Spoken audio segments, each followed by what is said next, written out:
अभी मुझे एक जगह पूछा गया था कि ये आजकल अल्प आयु में मृत्यु का प्रतिशत ज्यादा क्यों बढ़ गया, जवानी में ज्यादा अटैक क्यों आ रहे। मैंने कहा कारण तो बहुत है, पर उसमें से एक कारण ये भी है कि हमने आयु का आशीर्वाद देना बंद कर दिया। हमारे यहाँ पुराण कहते हैं कि मार्कंडे की आयु केवल 12 वर्ष थी, आशीर्वाद मिला तो ब्रह्मा के 12 वर्ष हो गए। सैकड़ों उदाहरण हैं इस पुराणों में कि आशीर्वाद से मृत्युंजय हुए हैं लोग, क्योंकि आयु के आशीर्वाद देने की हमारे यहां परंपरा थी। अब हमने आयु के आशीर्वाद, अभी तो मैं एक घर में बैठा था और एक बच्चा स्कूल से आया, उसकी बुआ मायके आई हुई थी। बच्चे ने देखा बुआ आई है, एकदम प्रणाम किया, बुआ ने एकदम आशीर्वाद दिया, नेट क्लियर हो तेरी। अब मैंने कहा ये नीट क्लियर हो क्या आशीर्वाद है ये। अब मेरे को समझ में नहीं आया ये आशीर्वाद कहां से पैदा हुआ, नीट क्लियर हो। अरे विद्या में सब शामिल है भाई, नीट और सब शामिल है। आयु का आशीर्वाद दो, विद्या का आशीर्वाद दो। आयुर्विद्या यशोबलम। आने वाली पीढ़ी को इस समय बहुत आयु की आवश्यकता है, आशीर्वाद की, क्योंकि खान पान रहन सहन ये बहुत खतरनाक हो गए। अब तो आपका पुण्य ही किसी को बचा सकता है, इस भोजन से भरोसा नहीं बचा कि ये बचा पाएगा। और लोग पता नहीं इतना क्यों खिलाते हैं यार, जिससे आदमी बीमार हो जाए। ऐसा प्रेम तो मत दिखाइए कि आदमी बीमार हो जाए यार। आपकी मनोहार की परंपरा है, मैं प्रणाम करता हूं, लेकिन अरे मैं एक जगह श्राद्ध में भोजन करने गया, इतना खिलाए श्राद्ध में। मैंने कहा इतना, बोले पंडित जी हमारे पितर प्रसन्न हो जाएंगे आप ज्यादा भोजन कर लोगे तो। मैं कहा तुम्हारे पितर प्रसन्न हो जाएंगे पर मेरे पुत्र रोएंगे मेरे नाम पे, उसका क्या होगा।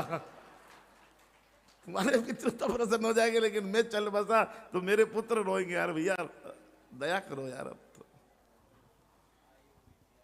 आयुर्विद्या यशोबलम पहला, इसलिए ध्रुव जी को सुनीति ने कहा कि बेटा बड़ों को प्रणाम करने से आयु विद्या यश और चालों बढ़ते। ध्रुव जी की चारों बढ़ गई। ध्रुव जी प्रणाम करने मां के कहने से गए तो आयु बढ़ गई, आज भी आकाश में अखंड तारा है। विद्या बढ़ गई, भगवान ने स्वयं शंख का स्पर्श कराकर चारों वेदों का ज्ञान दिया। बल इतना बढ़ गया कि तारा बल माना गया बलों में श्रेष्ठ, तारा बलम चंद्र बलम तदेव। तो ध्रुव जी ताराबल बन गए। लोग आप भी कहते हो ना कि आपका काम थोड़ी है, ये तो आपकी पत्रिका के स्टार बोल रहे हैं, सब स्टार है जब तक आनंद है, स्टार जिन दिन।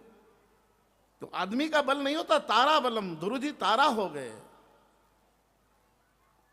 आयु विद्या यश और बल सब बढ़ गया। जो बड़ों को प्रणाम करेगा उसको चार चीजें, लेकिन जो सुनीति ने बड़ी बात कही वो माताओं सुन लेना। सुनीति ने ये कहा कि मैं नहीं जानती, तेरे दादाजी कहते हैं। क्योंकि घरों में अपने पूर्वजों का यश गाना चाहिए। नित्य अपने बुजुर्गों का जो दुनिया से चले गए हैं उनका कीर्ति यश गाइए जरूर। हमारे दादा ऐसे थे, हमारी दादी ऐसी थी, हमारे नाना नानी ऐसे थे। जिन घरों में पूर्वजों का यश गाया जाता है उस घर पर पूर्वजों की प्रसन्नता बनी रहती है।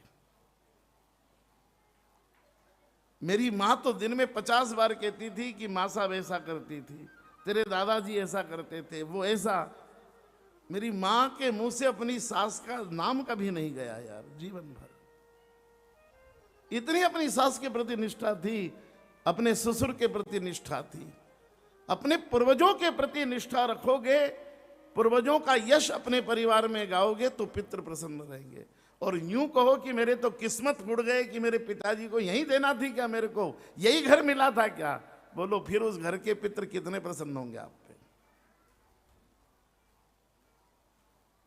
अपने पितरों का यश गाइए।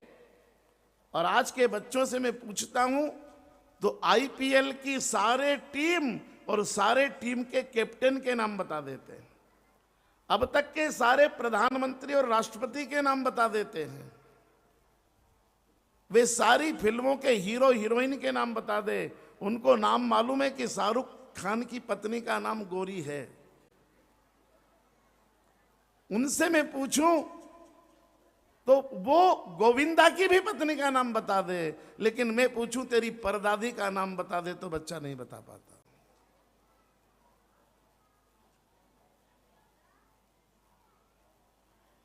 हजारों नाम याद है फिल्में वालों के, सैकड़ों नाम याद है राजनीति वालों के,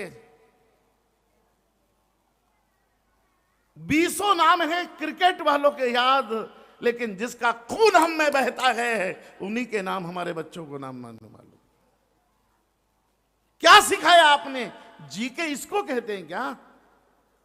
गुफी पेंटल की टांग किस पिक्चर में टूटी थी, यह जीके का प्रश्न होता है क्या?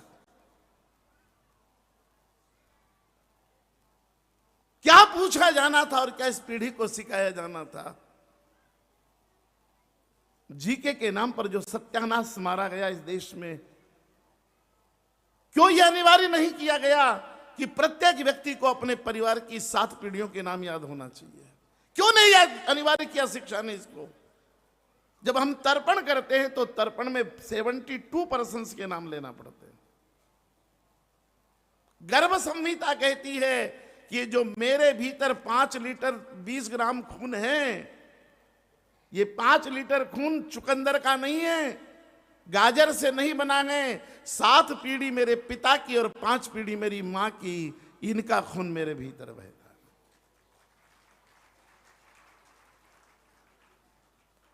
और मैं नाना जी के पिताजी का नाम पूछ लूं तो नहीं बता पाए। मैं पिताजी के पिताजी के पिताजी का 5वीं पीढ़ी में हाथ खड़े हो जाते हैं। हम ब्राह्मण पूजा कराने आते, तर्पण कराते हैं तो बड़ी बुआ जी को ढूंढते, बुआ जी से पूछो, बुआ जी से वो अपने दादाजी का नाम क्या था, वो तब बुआ जी याद आती है यार, परदादा का नाम साथ में चाहिए तब। दुनिया के हिसाब किताब मेंटेन किए गए और लिखे गए। घर में किसने अपनी डायरी में अपने बाप दादाओं के नाम लिखे?